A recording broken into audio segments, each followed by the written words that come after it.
ओम नमो भगवते वासुदेवाय। पुरुषोत्तम मास महात्म अध्याय 18वां।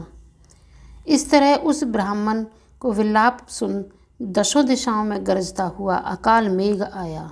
उस मेघ से पर्वतों को कंपायमान करता हुआ, तीक्ष्ण स्पर्श करता हुआ बड़े वेग से वायु चलने लगी और अत्यंत जोर महाबिजली चमकने लगी और मेघ शब्द से चारों दिशाओं में पूरित हो गई। इस तरह 1 मास तक ऐसा जल बरसा कि सारी पृथ्वी जल से भर गई।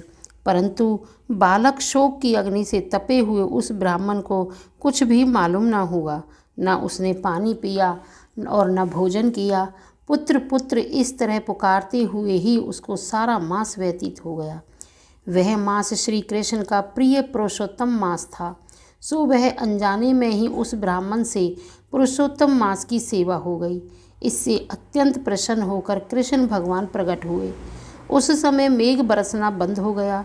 फिर उस ब्राह्मण ने श्री कृष्ण भगवान को देख शीघ्र बालक को पृथ्वी पर रख स्त्री सहित श्री कृष्ण भगवान को दंडवत नमस्कार किया और हाथ जोड़कर श्री कृष्ण जी के आगे बैठ गया।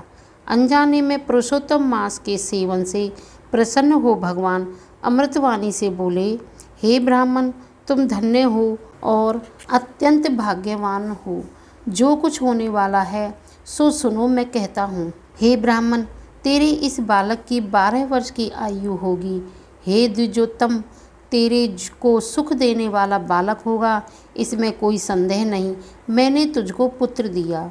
नारायण बोले, हे नारद, भगवान के इतना कहने पर उस ब्राह्मण का बालक जीवित होकर उठ बैठा और ब्राह्मण और उसकी स्त्री दोनों बालक को देख महा आनंदित हुए और देवता भी फूलों की वर्षा करने लगी।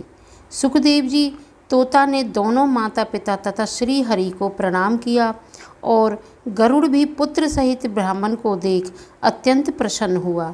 तब ब्राह्मण आश्चर्य युक्त होकर श्री हरि को प्रणाम कर हाथ जोड़कर गदगद वाणी से संशय काटने के लिए आनंद सहित भगवान से पूछने लगा, हे भगवान, मेरे 4000 वर्ष तक निरंतर महाकठिन तप करने पर आपने जो कठोर वचन हमसे कहे थे कि मेरे 7 जन्मों में भी पुत्र का सुख नहीं है, उस वाक्य के उल्लंघन का हेतु और मरे हुए बालक को जीवित करने का कारण क्या है।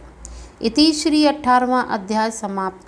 बोलो श्री ओम नमो भगवते वासुदेवाय। ओम नमो भगवते वासुदेवाय।